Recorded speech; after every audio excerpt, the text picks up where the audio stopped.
Realmente, en primer lugar, es saludarlo, veo muchas caras conocidas de Santa Fe y del interior de la provincia, con lo cual en una nueva actividad del Centro de Capacitación es un motivo de orgullo, así que les doy la muy bienvenida a todas las asistentes y cursantes de la actividad en particular y de este curso virtual sobre charlas de Derecho. En la oportunidad tenemos el honor, tenemos el orgullo de presentar a una distinguida disertante, a la cual tengo que transmitirle en primer lugar y públicamente el agradecimiento del presidente de la Corte Suprema de Justicia de nuestra provincia, del doctor Rafael Gutiérrez, quien le transmite, doctora Ruiz, su saludo y su agradecimiento muy especial y particular por compartir esta jornada con todos nosotros.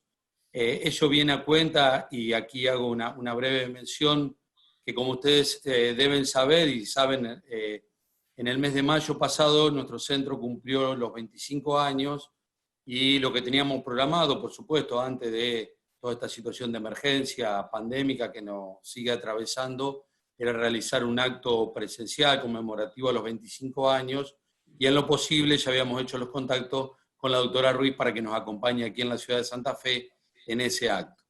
Las consecuencias de público conocimiento han impedido la realización de ese evento, no obstante lo cual hemos insistido y la tenemos con la amabilidad a la doctora Ruiz presente, si bien utilizando la conectividad y la tecnología, herramienta que en el centro de capacitación estamos empleando y creo que con muy buenos resultados y con un gran acompañamiento por parte de los integrantes del Poder Judicial de la provincia de Santa Fe.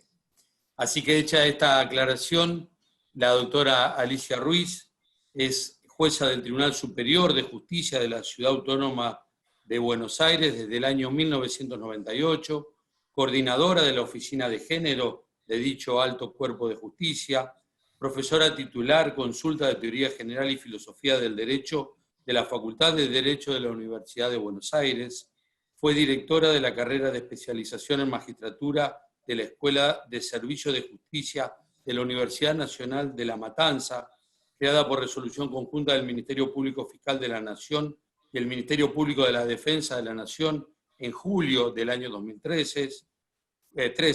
Fue codirectora de la revista Filosofía del Derecho de Ediciones Infojus, realiza en forma permanente actividades docentes y de investigación en distintas universidades e instituciones del país y del extranjero, ha publicado libros y numerosos artículos y ensayos en revistas en nuestro país y en el exterior. En el día de hoy ha titulado su exposición La paradojalidad del derecho y el papel del juez. Y le reitero, doctora Ruiz, es un orgullo, un honor, un gusto enorme que nos estamos dando en esta parte de la provincia de Santa Fe y en esta escuela de capacitación poder contar con su presencia. Así que, sin más de mi parte y augurando el mayor de los éxitos, escuchamos a la doctora Ruiz. Muchísimas gracias, doctor, por sus palabras. Muchísimas gracias a través suyo al doctor Gutiérrez, que me había convocado y, bueno, no nos pudimos reunir en mayo, como empezando difíciles circunstancias, y estas oportunidades de encontrar creo que nos ayudan a hacer los tiempos que corren. Agradezco mucho a los que están presentes a intercambiar algunas opiniones, me gustaría mucho, pero ¿se escucha bien? Porque veo alguna cosa de que no se escuchan los audios. ¿Se escucha bien? Bueno, me avisan, por favor, si no. Ahora sí, doctora. Se entrecortaba, bien, doctora, pero las últimas palabras se escucharon bien. Bueno, quería, en fin, quiero explicar muy brevemente por qué elegí este texto, que fue un texto que escribí hace ya algunos años, en ocasión de participar en un seminario que durante 10 años se hizo en Brasil, que reunía a juristas y a psicoanalistas para pensar acerca del derecho y el psicoanálisis. Y para eso elegíamos entre todos un texto literario, porque era una oportunidad de que las dos disciplinas pudieran intercambiar imágenes, impresiones, ideas. Por otro lado, vengo trabajando desde hace muchos años en el campo de la teoría crítica del derecho y particularmente en las teorías narrativistas que conciben al derecho como un relato en cuanto a su forma, y por lo tanto elegí este texto en particular porque está escrito a partir de una reflexión en torno al... Y me pareció que podía ser interesante para intercambiar con ustedes algunas impresiones acerca de lo que es el derecho y el papel que el derecho cumple en la vida social, y el papel que cumple manifiestamente, y el papel que cumple de una manera tal que no nos damos cuenta de que estamos actuando conforme a derecho. Una parte del texto la voy a leer y otra la voy a resumir, pero la primera parte sí la voy a leer porque es la que más puntualmente refiere, vamos a retomar después, al texto de Kafka. Digo, alguien debió difamar a Joseph K. y sin que hubiera hecho nada malo fue arrestado. Una mañana, cuando despierta en su casa, 2 hombres se presentan a buscarlo sin aclarar quiénes son. Allí se inicia el proceso, que concluirá 1 año después, cuando un caballero ejecute la condena hundiéndole un cuchillo hasta el corazón. Joseph K., semidesnudo, dice Kafka, muere como un perro, y ese es su último pensamiento. A partir de aquí, poco importa quién es, qué hizo, qué omite, en qué se equivoca alguien que como K es sometido a proceso. Ni K ni nosotros sabremos cuál fue su culpa y cuál es el crimen que se le imputaba. Antes de morir, K se pregunta dónde estaba el juez al que vio una sola vez en la primera indagatoria. ¿Dónde el alto tribunal al que nunca pudo llegar? Sin embargo, curiosamente, no duda de que el juez y el alto tribunal existen. Tal vez porque, como él mismo reflexiona al ser detenido, vive en un estado de derecho donde reina la paz y todas las leyes se mantienen vigentes. Aunque es ínfimo lo que sabe K acerca de los tribunales y del derecho. El diálogo que mantiene con los guardianes está cargado de sugerencias. Ellos afirman que no hay error alguno en el modo en que opera la justicia. Registren esto. No hay error alguno en el modo en que opera la justicia.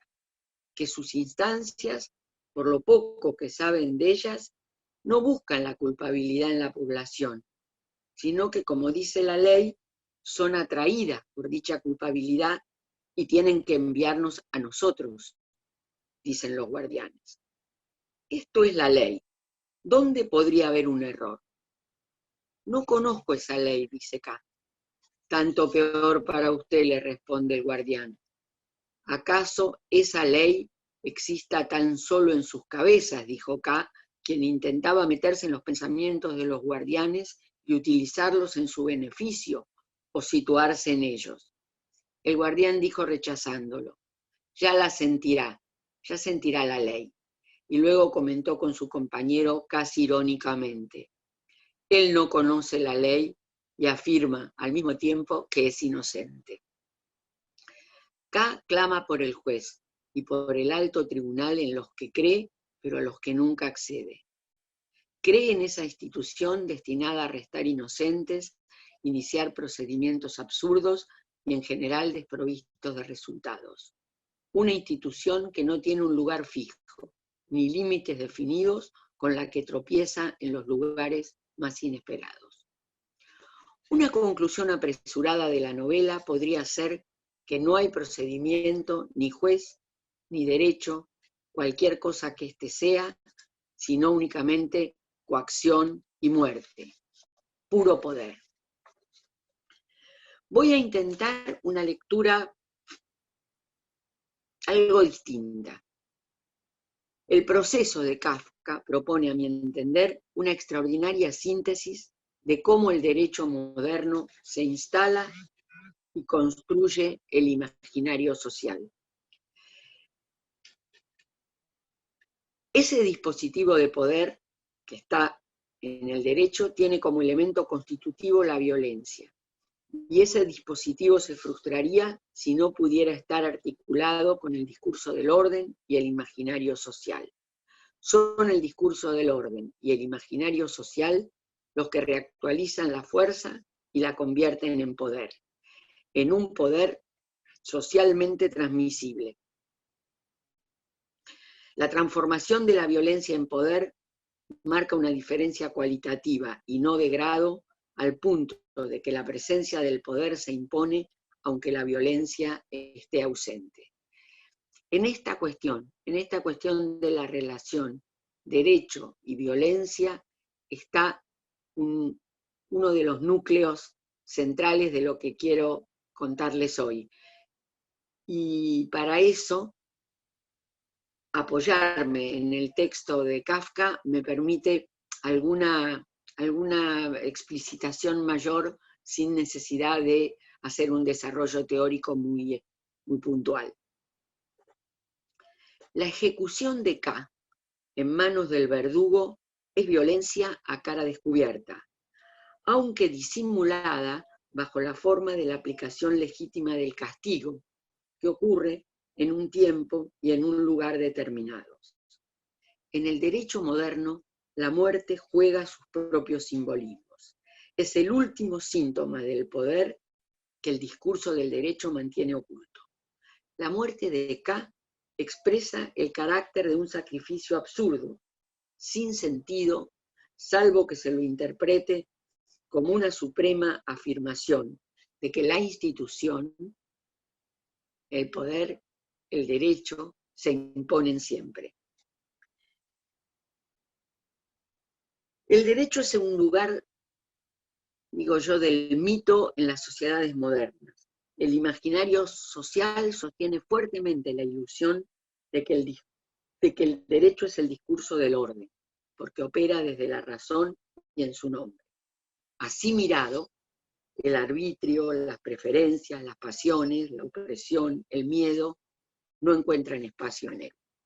Las formas y categorías jurídicas no son simplemente un mecanismo de control social fundado en relaciones de dominación.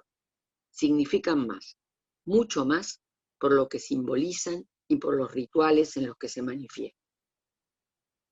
Una teoría crítica del derecho, como la que yo comparto y sostengo, viene a hacerse cargo de lo que está negado en otras corrientes del pensamiento jurídico. Propone un camino para enfrentar lo siniestro que emerge perversamente cuando menos podemos esperarlo en el discurso del derecho. Esta es la cuestión que Kafka muestra en primer plano. Esta es la cuestión, insisto, que la novela pone en primer plano, y es exactamente esa cuestión la que suele quedar ocultada en el discurso de los juristas. Pero hay más. El texto no solo devela ese lado oscuro, exhibe la forma peculiar en la que el propio derecho alude a lo siniestro bajo el dignísimo ropaje de la racionalidad.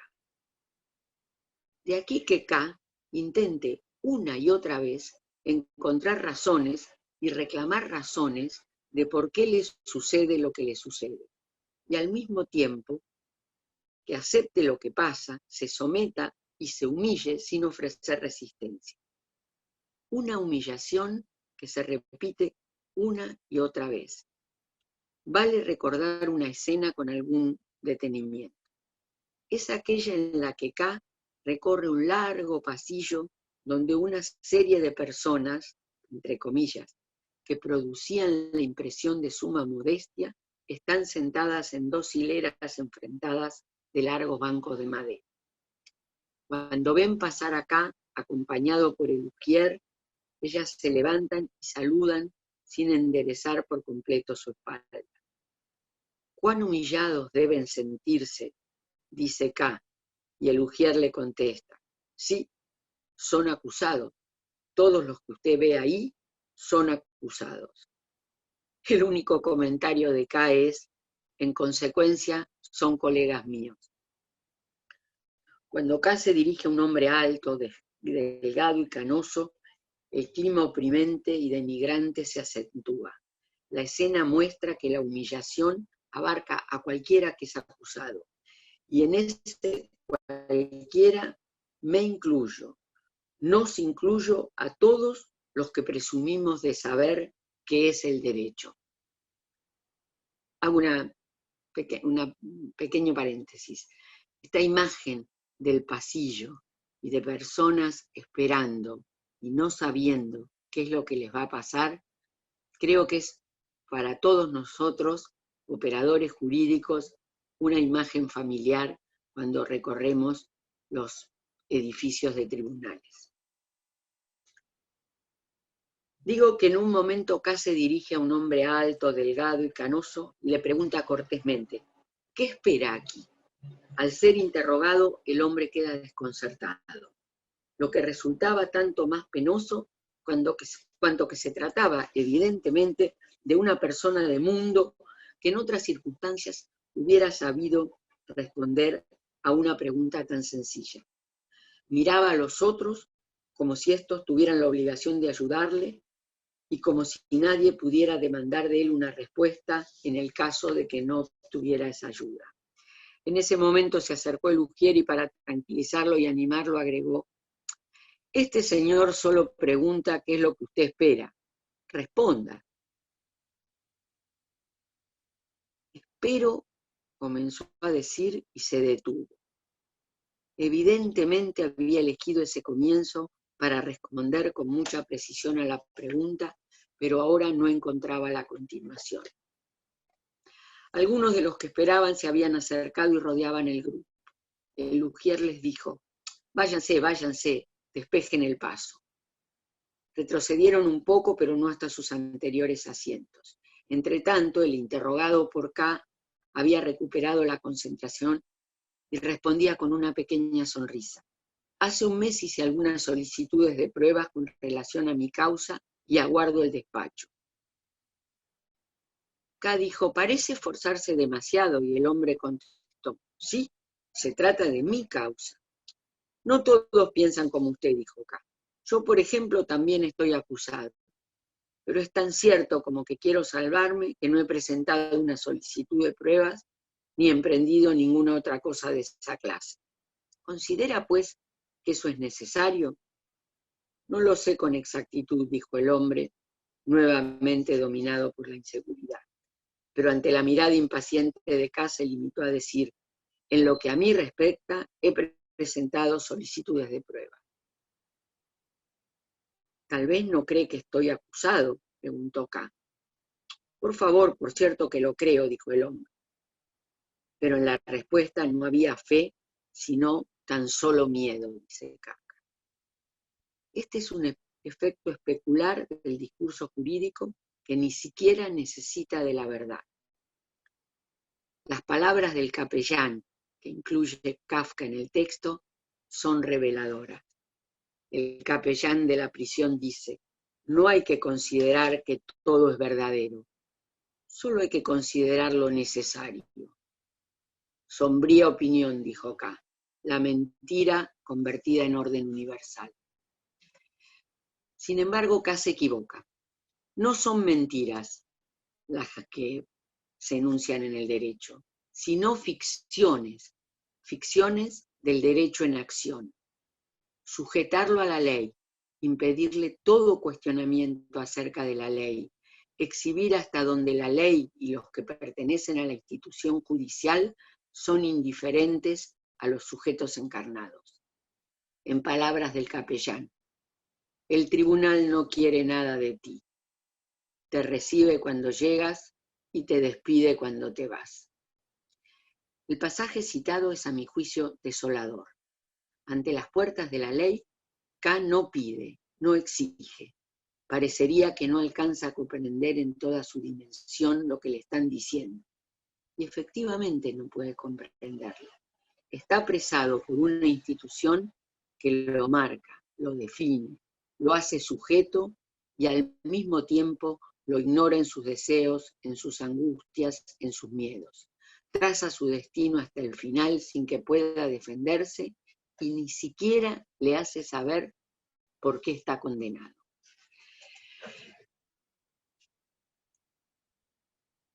Estas escenas que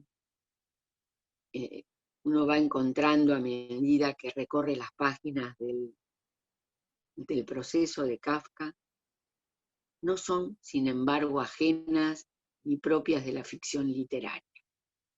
En un mundo como el que vivimos, donde la complejidad y la exclusión van de la mano, aún en los estados que se reconocen de derecho, esa es la situación de mujeres y hombres a los que la ley ignora y castiga sin darles la menor oportunidad.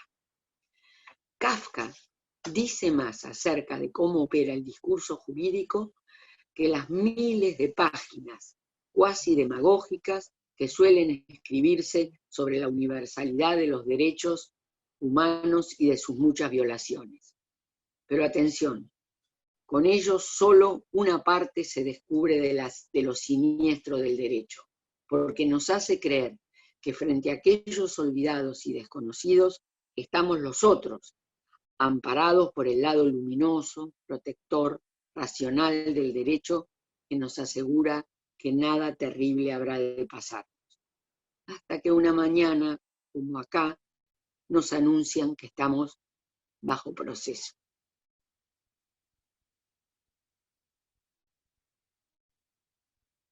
En la sala de sesiones vacías, K se pregunta si puede mirar los libros que se encuentran sobre la mesa. Y la mujer de Lugier le advierte que eso no está permitido, porque pertenecen al juez de instrucción. La conclusión de K advierte esa reserva del saber, el secreto y la censura que también es propia del discurso del derecho.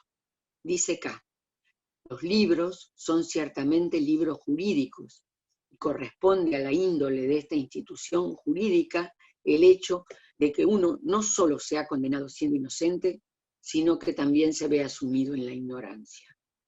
La misma mujer le advierte que es probable que adquiera en el futuro más poder. Cuando un estudiante ingresa a la sala, K lo mira con curiosidad, porque no conocía hasta entonces a ninguno que se dedicara a aprender aquella desconocida ciencia del derecho. El joven, que probablemente fuera algún día un funcionario del tribunal, señala acá sus excesos, el modo equivocado en que opinar ante el juez, el error del magistrado al permitirle ir y venir tan libremente, y en cada uno de esos gestos le hace sentir que es más poderoso que él. Los operadores del derecho, quienes como el estudiante manejamos ese peculiar saber, quienes conocemos de la lógica interna con que el discurso del derecho se organiza y se enuncia, disponemos por esto de un poder específico. Son los magistrados, los abogados, profesores de derecho, los juristas. Son los modernos brujos en un mundo donde la autoridad y Dios ya no se confunden. Y disponemos de un poder cuyo secreto es cuidadosamente conservado porque es parte del poder que se detenta. Voy a tratar ahora, tomando una cierta distancia del texto de Kafka para volver después a él, de superar la sensación de encierro, de imposibilidad, de salir del oscuro mundo de la institución judicial para intentar jugar el hermoso y frágil juego de la teoría, sin la pretensión de formular un modelo. Al iniciar mi charla en esa relación entre derecho y violencia. Y quiero volver un minuto para detenerme en ella. No interesa y preguntarse sobre los fundamentos o averiguar su causa, sino estudiar la relación con la dimensión que les propia. Las respuestas que los sistemas sociales adoptan respecto de la violencia que se ha creado en su propio seno son sencillamente modalidades.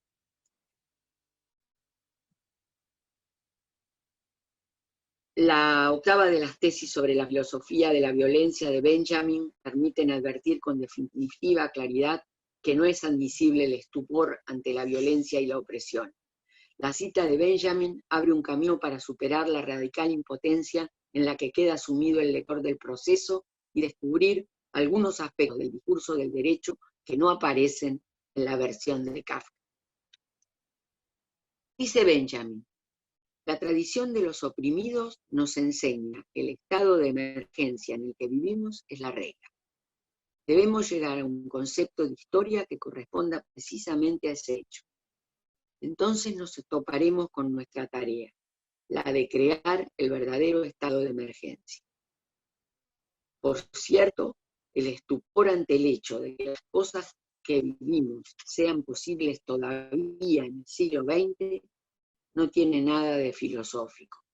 No es un punto de partida de conocimiento alguno, a no ser del conocimiento de que la idea de la historia de la que proviene ya no se tiene en pie. Sus palabras indican la necesidad de tomar distancia, tanto de la opresión como de la represión, y también de una ingenua de la historia, desde la cual la opresión solo puede pedir como un momento de retroceso, como una interrupción transitoria y escandalosa del progreso. La opresión, los oprimidos aparecen una y otra vez. La violencia no es un residuo de una tradición oscurantista y en extinción destinada a ser derrotada. Es cierto que se han producido y se producen cambios. La violencia se disemina, se torna microfísica, como diría Foucault con el poder, pero no se agota. En la historia de nuestros sistemas sociales, la acumulación de la violencia es paradojal. Por eso la crítica de la violencia no puede sino ser crítica del derecho en sus relaciones con la justicia.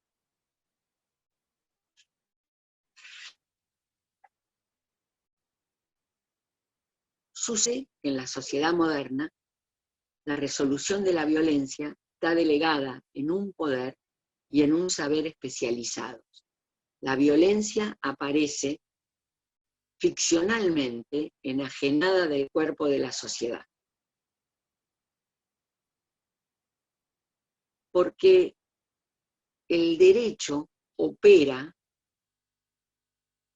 dicotómicamente, clasificando a la violencia en violencia legítima y violencia ilegítima. No es que en el derecho no opere la violencia, pero la violencia que el derecho reconoce es aquella que está legitimada. Es, para volver a la imagen del proceso, la del verdugo que mata acá clavándole un cuchillo. Ese acto no se distingue de un homicidio en el cual el asesino mata a su víctima clavándole un cuchillo. ¿Qué es lo que hace que el primero, el acto del verdugo, sea un acto que el derecho legitima? Es el orden que viene establecido por el derecho y ese proceso que en el derecho moderno se consagra y que proviene desde el principio de la modernidad, en el proceso, en el modelo de un Estado que monopoliza y que condena la venganza privada. El sistema de derecho responde a ese modelo que consiente la venganza siempre que la ejerza en exclusividad el sistema judicial y le sea negada a los individuos. De este modo se constituye una paradoja. El sistema judicial, al asumir la venganza como propia, la expulsa de sí mismo, como venganza. La niega, en tanto se apropia de ella. En cierto sentido, el sistema enfrenta su paradojalidad, pero no la resuelve, sino que la desplaza al lugar en que pueda soportarla mejor. Quiero decir con esto, quiero decir que cuando se cumple una condena, la muerte de K en manos del verdugo, no pensamos en la violencia, pensamos en la ejecución de un castigo, en un acto permitido por la ley, realizado por un órgano que está autorizado, primero a condenar y después a ordenar la ejecución de esa condena. La institución judicial, así mirada, es la única dueña de la venganza, pero se presenta como un sistema de control especializado, dotado de un saber competente y legitimado por el universalismo de una ley que descansa en el contrato social. Así, las instituciones están legitimadas para imponer la última palabra de la venganza. La percepción de Kafka del mundo judicial parecería corresponderse con este modo en el que estoy describiendo, este modo de autopercepción que el discurso jurídico tiene acerca de sí mismo.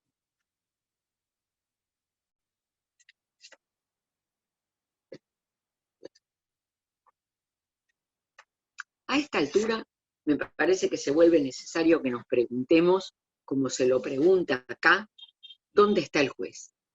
¿Cuál es el lugar que ocupa en este discurso que no puede despegarse de la violencia, que la incorpora y la asume sin admitirlo? Me explicaba hace un momento con la noción de paradojalidad. El juez, dice un sociólogo y juez, ocupa el lugar de la decisión e impide que lo paradójico de la decisión aparezca y denuncie que la razón por la que se decide, lo que se decide, lo que es o no conforme a derecho, es una paradoja. Y la decisión, fíjense ustedes qué cuestión interesante, la decisión en el sistema del derecho es ineludible. No sucede así en el mundo de la política. Por ejemplo, los legisladores pueden o no legislar, pueden postergar el dictado de una ley indefinidamente o hacerlo en el momento en que consideren políticamente oportuno. Pero ¿qué pasa en cambio con los jueces y con los tribunales? Los jueces y los tribunales, en cambio, debemos decidir sobre cualquier caso que se nos presente, porque siempre decidimos, aun cuando decimos que es improcedente que hayan traído a nuestra decisión el caso que fue traído a nuestra decisión.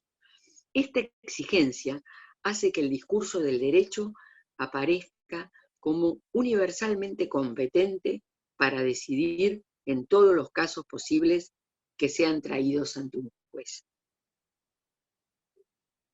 ¿Qué quiero enfatizar con esto? Quiero mostrar que hay muchas peculiaridades en la tarea que cumplimos los jueces, que somos un órgano del Estado, que como tal tenemos que cumplir aquello que forma parte de nuestra competencia, pero que no podemos eludir la toma de una decisión. Es cierto que los jueces a veces tardan años en resolver una cuestión que tienen ante sus ojos, que dejan vencer los plazos para dictar sentencias, que hay tribunales que no tienen plazo para dictar sentencias. Pero en algún momento, aún para ordenar el archivo, o la caducidad, o la declaración de que un caso se ha tornado abstracto, los jueces debemos decidir. Sin decisión no hay juez. Lo que caracteriza la función de un juez es que tarde o temprano debe tomar una decisión. Y es una decisión que se exige absolver o condenar, admitir el reclamo o denegarlo, establecer el tiempo en el que una sentencia debe ser cumplida, establecer obligaciones y reconocer derechos para algunas de las partes en conflicto, pero cada vez que se hace este acto de adjudicación, como suele decirse en estos tiempos para quienes trabajan mucho en el campo de la teoría de la argumentación, cada vez que los jueces hacemos esto, estamos, por decirlo así, configurando el lugar que el juez ocupa en la sociedad. Por esto, la decisión en el sistema del derecho es ineludible. La discrepancia entre la necesidad de decidir y la posibilidad de llegar a decisiones convincentes se expresa, entre otras, en la institución de la fuerza del derecho. Es así que los tribunales siempre deben decidir, aun cuando para ello deban apartarse de los estándares aceptables de racionalidad, esforzarse para ello, y si no encuentran un derecho, inventarlo. Que los tribunales deban decidir es el punto de partida para la construcción del universo jurídico, del pensamiento jurídico y de la argumentación jurídica. Por eso, la res judicata es intocable, a no ser que se apliquen reglas excepcionales previstas también en el propio sistema del derecho. Y por eso el derecho se aprende como un universo cerrado en sí mismo, en el que, aún bajo tensiones sociales extremas, ya es puramente jurídica.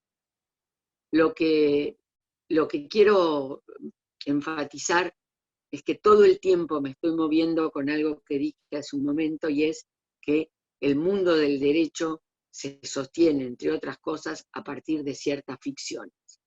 Son ficciones, por ejemplo, la de que todos conocemos lo que la ley dice, y por lo tanto, estamos obligados a actuar de conformidad con ella. ¿Cuántos de nosotros conocemos todas las normas jurídicas que pueden sernos aplicables? Ninguno, ninguno. Yo imagino que quien conociera todas las reglas sería como el personaje de Borges, que no puede olvidar cada hecho que se produce y por lo tanto no tiene lapsos aislados. El memorioso Funes es el que refleja mejor que ninguna otra imagen esta ficcionalidad de que la ley es siempre conocida por todos. Y otra ficción que el derecho moderno sostiene y a partir del cual es efectivo es la idea de que todos somos iguales ante la ley. La igualdad declarada solo comprende a algunos y siempre excluye a otros. Y en un proceso que no es el que los juristas cumplen cuando explican que las leyes, que la igualdad alcanza a todos, o que todos somos iguales ante la ley, sino que queda mucho más expresada en las luchas sociales, a partir de las cuales ciertos derechos y ciertos grupos sociales logran ser reconocidos como sujetos, y podemos poner montones de ejemplos para reflejar esto, pero lo importante es que quede claro que en todo caso la idea de que todos somos iguales es un horizonte de sentido, pero que la igualdad no se construye ni se realiza simplemente cuando es declarada. Aunque reconocer la igualdad como un horizonte de sentido es bien distinto de establecer como horizonte de sentido la desigualdad insalvable. Y en esta tensión vivimos en el mundo en el que vivimos, y en esta tensión los jueces tenemos que tomar decisiones.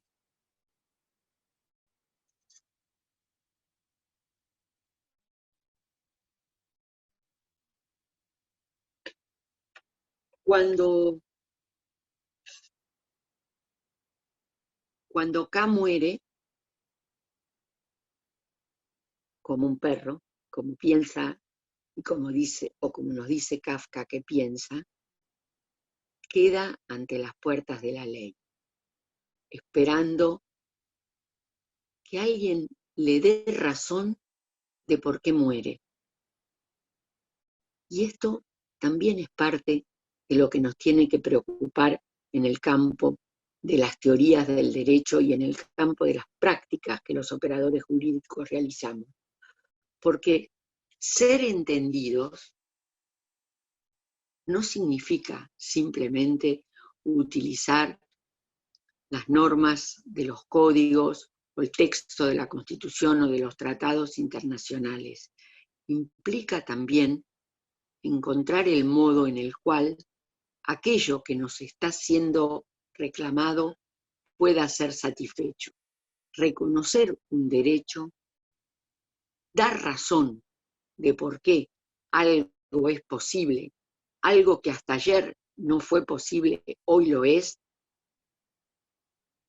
y decir que esto es lo debido, es un acto complejo en el cual no solamente, digamos, los insumos que nos proporcionan las dogmáticas jurídicas son suficientes, sino también la comprensión en tiempo y espacio del mundo social en el que vivimos, de las tensiones, del modo en que las relaciones de poder operan y del papel nunca inocente que los operadores jurídicos, todos, y de modo muy particular los jueces, cumplimos cuando tomamos decisiones.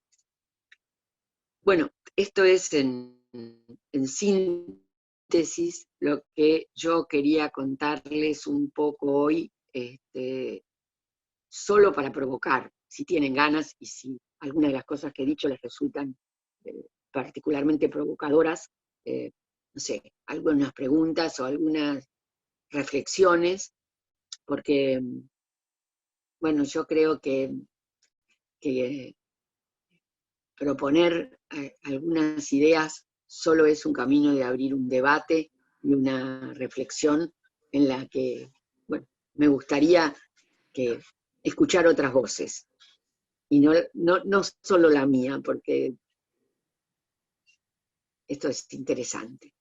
El desafío del interlocutor es interesante.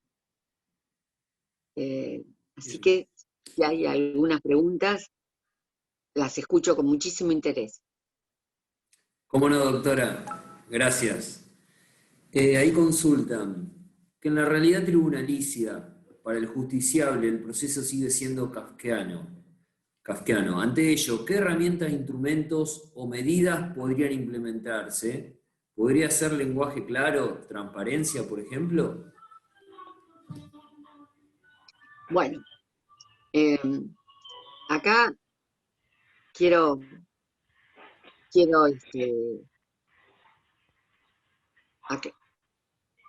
desafiar un poco la pregunta. ¿Qué queremos decir con lenguaje claro? ¿Es claro el lenguaje? Nunca el lenguaje es claro si por claro se entiende que puede ser entendido de una única manera. Porque así como no hay verdades únicas, universales, en el campo del derecho y del discurso del derecho y en el campo de las disciplinas sociales en general, no podemos pensar en axiomas y teoremas como en la geometría o en la lógica. Por el contrario, los lenguajes siempre son cuanto menos ambiguos o vagos, Y además, aún la frase más clara, entre comillas clara, puede ser entendida de más de una manera. Piensen ustedes cuando entre la decisión de una primera instancia y de una segunda instancia, aplicando una misma regla o un mismo artículo de un código, un tribunal u otro, un juez u otro juez, dicen que esa norma dice cosas definitivamente distintas. Entonces, difícilmente podamos construir un lenguaje claro y transparente, pero lo que sí podemos es tener procedimientos y reglas que consagren la inmediatez, la cercanía, la oralidad, la presencia de quienes tenemos que decidir. En ese sentido, yo defiendo con mucha energía la oralidad en los procesos y la inmediatez. Esto es, que sean los que tienen que decidir, los que escuchan, para que cuando digan lo que tienen que decir en su sentencia, los implicados en esa decisión hayan podido, a diferencia de acá, saber que quien decide o quienes deciden son otros individuos que están reconocidos por el lugar que ocupan, que están autorizados para tomar una decisión y que suponemos que manejan un conocimiento específico. Pero ciertamente no explicar el sentido de una decisión no implica solamente leerla. Muchas veces los jueces debemos poder dar cuenta, esto sí, en un estilo más coloquial, de lo que queremos decir.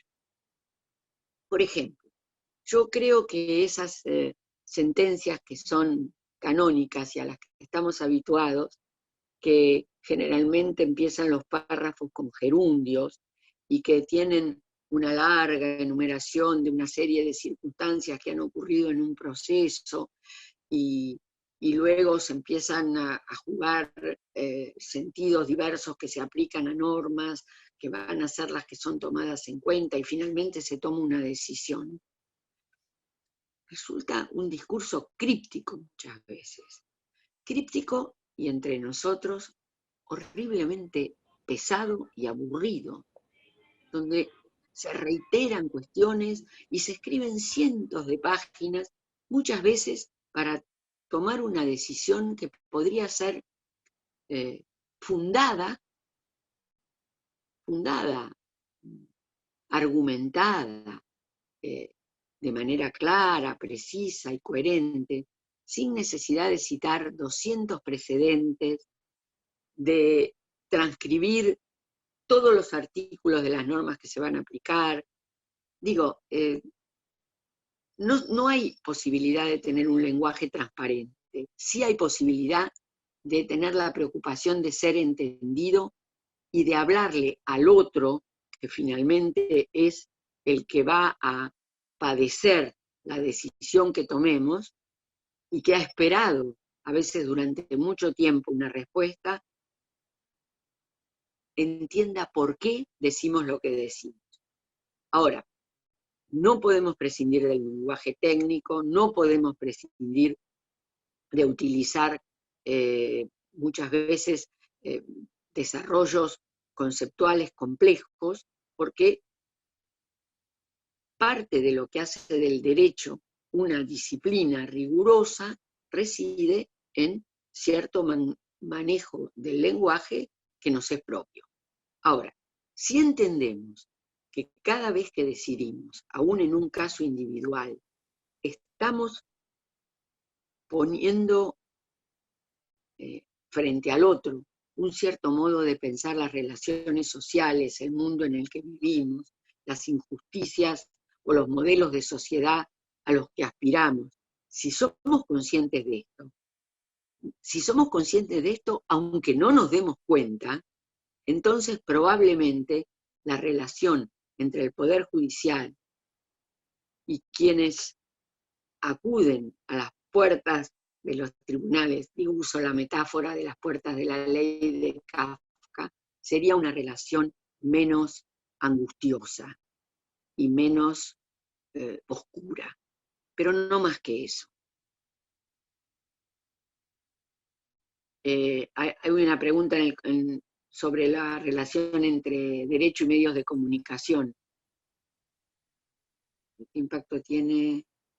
Estoy leyendo las preguntas. Sí, una de las últimas. ¿Qué impacto tiene el papel de los jueces y de las juezas en la construcción de la realidad social y cómo se vincula ello con los medios de comunicación que exteriorizan esas decisiones jurisdiccionales como noticia periodística, por ejemplo? Bueno, esto obligaría a que ustedes tuvieran la paciencia y las ganas de invitarme otro día y que nos sentáramos una hora a hablar de la relación entre justicia y medios, sin duda. Pero lo que sí quiero contestar con toda claridad es, los jueces participamos en la construcción de la realidad social. Participamos participamos como jueces a través de la función que nos está asignada, que es la de decidir y construir subjetividad, sujetos de derecho, incorporar a aquellos que no han podido hasta hoy participar en la distribución de ciertos bienes y de ciertos derechos, cada vez que para tomar ejemplos que no son cercanos y que tienen que ver, vi rápidamente que había alguna pregunta que refería a las cuestiones de género, y entonces me voy a permitir poner estos ejemplos. La sanción de las leyes como la de identidad de género o la ley de matrimonio igualitario implicó una transformación de instituciones que parecían inmodificables. Implicó también la transformación de las identidades sociales ya constituidas. ¿Por qué? Porque cada vez que quienes reclaman un reconocimiento son reconocidos, los otros, los que ya están incluidos, se enfrentan también a un mundo distinto. Y en esa tensión de una nueva convivencia en el mundo de los derechos reconocidos, de esto las mujeres sabemos mucho, y los movimientos feministas han dado batalla durante por lo menos los últimos 200 años, por ser admitidas en los espacios en los que nunca fueron pensados para nosotras, como el espacio público. Entonces digo, los jueces construimos realidad, los jueces, el derecho decide quiénes están y tienen palabra en el mundo del derecho y quiénes tienen la palabra negada. ¿Qué cuerpos son cuerpos reconocidos? ¿Qué cuerpos son cuerpos ignorados? El derecho construye estereotipos sociales o los legitima, y también puede, a través de una función transformadora desde el espacio de la legitimación jurídica, ampliar e incorporar otros cuerpos. Una feminista importante, Judith Butler, habla de los cuerpos abyectos, esos cuerpos que son no solo ignorados, sino humillados, denostados, ignorados. Y en este punto, digo, el papel constructivo del derecho es indudable. Ahora bien, en estas épocas que corren, y en este mundo, sin duda, el discurso mediático, el discurso de los más media, compite con el derecho con una ferocidad notable por apropiarse de la posibilidad de legitimar, de acusar y hasta de condenar. Es muy difícil, y acá viene, creo, cobra otro sentido la pregunta del lenguaje claro, porque, a ver, cuando los medios hegemónicos condenan sin tener ni aptitud ni competencia para condenar, es muy difícil después hacer entendible que el derecho necesita otros tiempos y otro discurso para resolver si ese sujeto debía o no ser condenado. Porque la condena, esto es como si hubiera una especie de transferencia perversa de lo que corresponde, digamos, al menos en un Estado de Derecho, a un órgano del Estado, como es el Poder Judicial, en manos de los medios. Y no estoy hablando acá, ni mucho menos de la libertad de expresión, porque no es eso lo que está en juego. Lo que está en juego son el poder, la disputa de poder y los intereses de grupos muy poderosos en relación con el ciudadano de a pie. Uno podría pensar en Joseph K., condenado por los medios, por los más media, y de alguna manera, simbólicamente, sería ejecutado. Porque así se ejecuta en el mundo de hoy muchas veces a ciudadanos y a grupos de ciudadanos. Piensen ustedes en todos los que solemos denominar con el título de vulnerables. Los vulnerables son ignorados, desconocidos, no son sujetos de derecho. Pensemos en los migrantes, pensemos en los que en ese mar Mediterráneo lleno de cadáveres que se hunden en las aguas porque nadie quiere hacerse cargo de algunos humanos. Y los derechos humanos, sin embargo, son universales. Y para hacerlos universales lo que tenemos que hacer es consagrar con más fuerza el poder de los derechos, y de los derechos no declamados, sino efectivizados. No sé si contesté a todo, pero si no, tendríamos que trabajar mucho más esta relación entre derecho y más media.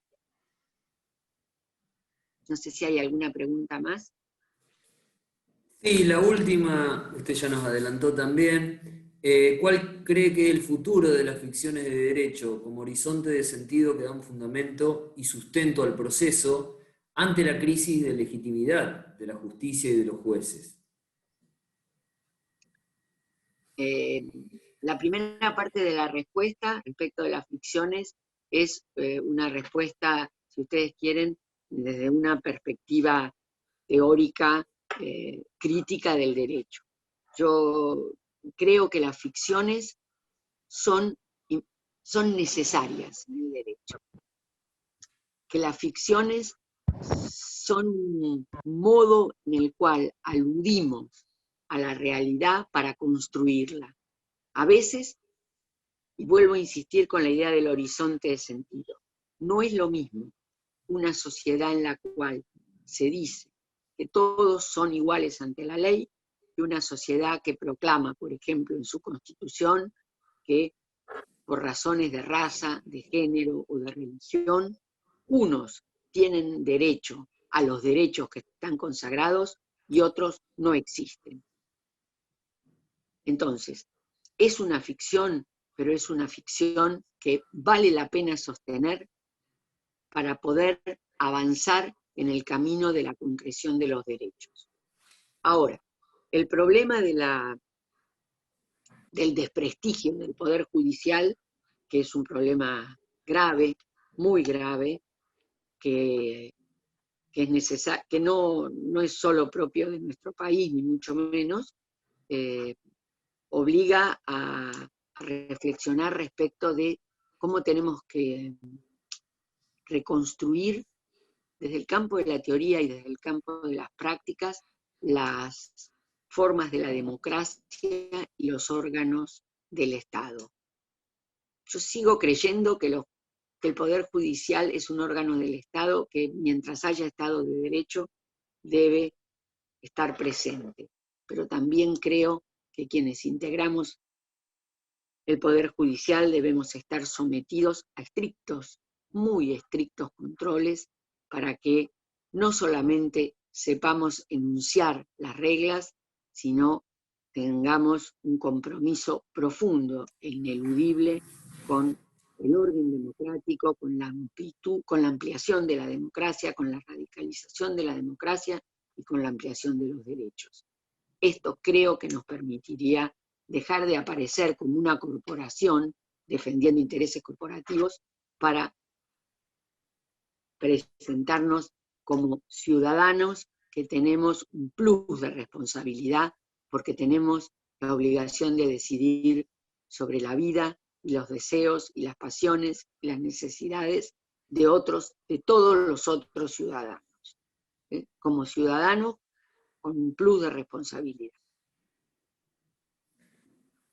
Bueno, agradecemos a la doctora Alicia Ruiz por la excelente disertación y por dedicarnos su tiempo, sabemos de la abultada agenda, por evacuar todas las consultas y la duda de nuestros compañeros integrantes del Poder Judicial, y bueno, un fuerte saludo y agradecimiento de parte de la Corte Suprema de Justicia de la provincia de Santa Fe y del Centro de Capacitación por su palabra y el tiempo dedicado. Bueno, solo una palabra más. Quiero agradecerles muchísimo esta oportunidad. Mientras hablaba me imaginaba, como me contaban antes, el día que hablamos con ustedes para coordinar esta reunión, me imaginaba, veía algunas caras y me imaginaba muchas otras, y me imaginaba realidades tan diferentes, porque primero cada provincia es un mundo, y cada localidad de una provincia también es un mundo. Y la provincia de Santa Fe es un mundo muy complejo, porque siempre parece duplicada, con un norte y con un sur, con Rosario y Santa Fe, en fin. Así que yo agradezco mucho esta oportunidad y espero que si los buenos tiempos vuelven, en el sentido de que podamos superar esta situación tremenda que aflige al mundo, haya oportunidad de que nos veamos cara a cara. Muchas gracias de verdad. Cómo no, doctora, esa era la idea, y bueno, debido a la pandemia no pudimos realizarla personalmente, pero mediante la tecnología se pudo hacer virtualmente. Muchas gracias, le agradecemos a todos los asistentes por estar presentes y acompañar siempre las actividades del Centro de Capacitación. Ya les iremos informando de las nuevas charlas que vamos a tener ahora a partir de octubre. Doctor Pagliano. Muchas gracias, doctora, gracias a los asistentes, y ahí en el chat, doctora, mucho reconocimiento y agradecimiento por su exposición, así que buenas noches para todos y todas, y nos vemos en una próxima oportunidad, seguiremos en contacto. Gracias, doctora Ruiz, y gracias a todos. Muchas gracias.